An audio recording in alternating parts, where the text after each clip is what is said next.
The opening scene of the film begins with Terry Richmond, a former veteran, cycling along the road while listening to music, when suddenly, he is run over by the police. Hey folks, Maya here. Heads up, there are spoilers ahead, so grab your snacks and let's dive into today's story. Officer Evan Marston, accompanied by his partner Officer Steve Lynn, confronts Terry, claiming they attempted to pull him over, but he fled. Terry explains that he couldn't hear them due to his earphones, but the cops aren't buying it. They start probing Terry with personal questions about his identity. Officer Evans searches Terry's backpack and discovers a package inside. He asks Terry for permission to open it, but Terry declines. They detain him and call for a K-9 unit to investigate the package. Evan informs Terry that it will take an hour for the unit to arrive, but since Terry is in a hurry, he reluctantly allows them to search. The officers find a substantial amount of cash in the bag and suspect it to be illegal drug money. Terry insists it's not drug money, but the cash he needs to post his cousin's bail at the courthouse. Officer Steve mentions the sum is nearly 30 grand and asks what his cousin is in jail for. Terry reveals that 10 grand is for bail, while the rest is for buying a truck to haul boats. His cousin Mike is incarcerated for possession of marijuana, though he wasn't selling it. The officers decide to let Terry go but retain his money, suspecting it to be drug-related. Terry explains that he earned the money by selling his car and investing in a restaurant called Can Long Chinese. Evan tells Terry they'll hold his money and he can reclaim it after 30 days of paperwork, or they'll charge him with conspiracy to launder money. With no other choice, Terry complies and they let him go. Picking up his bike, Terry rides to the courthouse.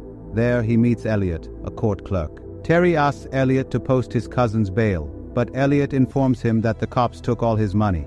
Elliot refuses, explaining that the jail is undergoing renovations and transferring all inmates to state prison. As Elliot leaves for the day, Terry is furious about his cousin's predicament. Elliot introduces him to his co-worker, Summer McBride, another court clerk who is soon to become a lawyer. Summer and Terry share a drink, during which she reveals that the local police department employs deceptive legal tactics to seize money from people who are unable to reclaim their cash legally. The cops pocket the money, claiming it's for funds. Terry explains that his cousin Mike helped catch dangerous criminals by providing information, and if he is transferred to state prison, he may be attacked by other inmates. Mike's transfer is set for Thursday, so Summer urges Terry to gather more cash quickly for the bail to save Mike. They part ways, and Terry calls Mr. Liu, the owner of the Chinese restaurant, and his business partner. Liu agrees to transfer 10 grand within a few hours. That night, Terry locates the police department of the officers who detained him and decides to pay them a visit the next day. He reports a robbery to Officer Jessica Sims, describing the robbers as Officer Evan and Steve. When Officer Steve enters and claims Terry is filing a false report, Chief Sandy Byrne intervenes. Sandy defends his officers and orders Terry to leave, but Terry offers to let them keep his money if they simply return the bail funds. Greedy Sandy agrees. Terry requests to see his cousin before the transfer, and Sandy tells him to come by at 9 a.m. on Thursday. When Thursday arrives, Terry heads to the police department, but the bus transporting prisoners has already left because Sandy rushed their schedule. In a panic, Terry races to the bus and tells Mike to ask for protective custody. Once Terry reaches the prison, he visits Summer for help. She meets him discreetly and reveals that she has found evidence against the corrupt cops, including a judge's involvement. To secure Mike's bail, Terry must bring the money to Elliot's desk as soon as possible. Determined, Terry confronts the chief at the police department, threatening him to comply. But Officer Steve interrupts, leading to a chaotic confrontation. Terry disarms both men, handcuffs Officer Sims with her own cuffs, and takes her to the property room, where he discovers countless weapons and cash. He retrieves his money, taking only 10 grand to honor his initial deal, while leaving the rest for the officers. Terry empties Jessica's gun and instructs her to pretend to cuff him and drive him away smoothly so the ranchers outside don't shoot. She uses Steve's car to drop him off at a secure location and puts out an alert for Terry. Rushing back to the courthouse, Terry hands the money to Elliot's desk. Summer heads to get the judge's signature on the bail, but the cops storm the courthouse and arrest Terry. They take him to the courthouse catacombs for a medical checkup, and Evan brings him to meet Chief Sandy. During the drive, Sandy reveals everything, admitting he made a mistake by messing with Terry because they checked his background. They stop at a hospital where Sandy hands Terry his remaining cash, warning him to remain silent and pretend nothing happened. Otherwise, they could imprison him for 30 years for assaulting them. Sandy reveals that Mike was attacked in prison and is being flown to this hospital. Filled with anger and despair, Terry reluctantly accepts the deal, but Sandy warns him never to return to this town or they will eliminate him. Entering Mike's hospital room, Terry finds that Mike has unfortunately passed away. Seeking solace, Terry asks Summer for a ride back to his town. As they drive, they are followed by a police car, which Summer reveals is her friend keeping an eye out for her. Summer tries to explain to Terry that there have been more cases like Mike's, and the police need to be exposed. However, Terry, overwhelmed with frustration, brushes her off. He gives Summer his number for emergencies and bids her farewell. That night, Summer wakes up to find someone in her home, having been drugged. Realizing the cops are behind this, she notices their car magnet on her refrigerator. She calls Terry, who quickly drives to her house. Breaking in, he finds Summer safe in the shower, explaining that the cops injected her with a drug she had previously taken. She fears that if she's tested tomorrow, she might lose custody of her daughter due to her past drug issues. Reassuring her, Terry sends Summer off to work.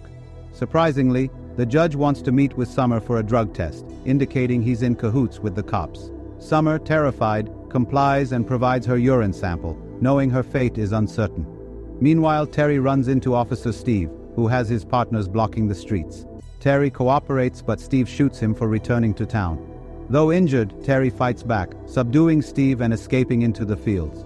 He abandons his truck, walks to his Chinese hotel, and calls Summer for burner phones. Summer arrives with the phones, finding Terry injured while Mr. Liu tends to his wounds.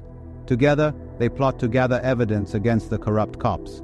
They go undercover and break into the judge's house, questioning him about the officer's corruption.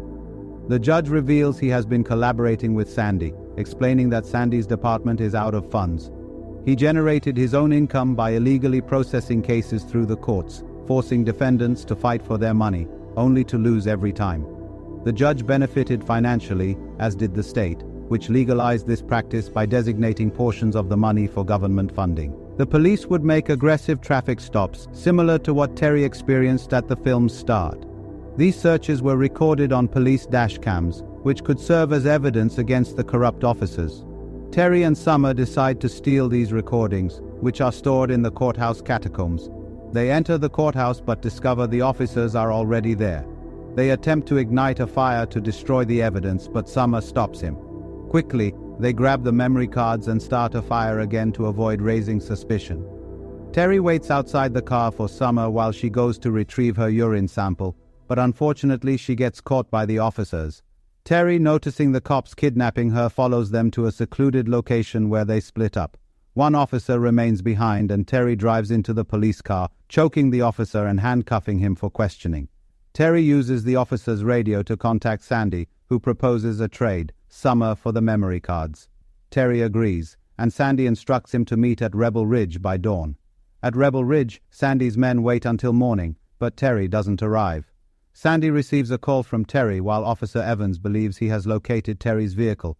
Terry informs Sandy that there's no turning back now. Meanwhile, Officer Evans discovers that Terry isn't in the car. Instead, it's Officer McGill taped to the vehicle by Terry. Terry is at the police department, where he breaks through the back wall of Sandy's office. Officer Jessica alerts the others about Terry's location, prompting them to rush back. Inside the station, the greedy Sandy makes a beeline for the money while Terry loads up on weapons from the armory. Instead of bullets, he shoots Sandy with beanbag rounds.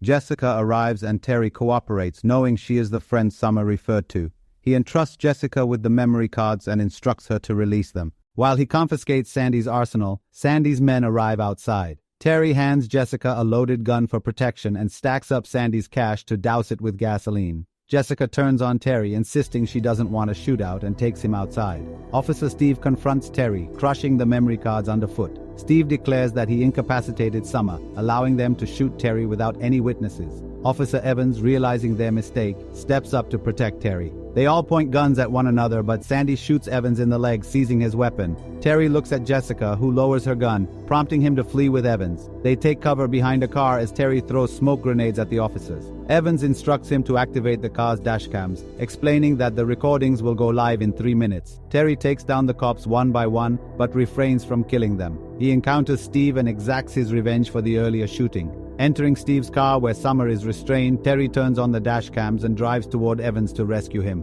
Terry speeds away from the station, but Steve manages to cling to the vehicle. He attempts to get in the back, but Summer pushes him off onto the road. Sandy and his men pursue them along with Jessica, who crashes Sandy's car to facilitate Terry's escape. Terry drives Summer and Evan to the hospital where they are admitted to the emergency ward. Terry rips out the camera storage drive from the car and keeps it for himself to expose Sandy. So that's it. If you enjoyed this movie, share your thoughts in the comments section below. And enjoy the recommended movie on your screen right now. Watch it and join Mahi's Movie Recaps.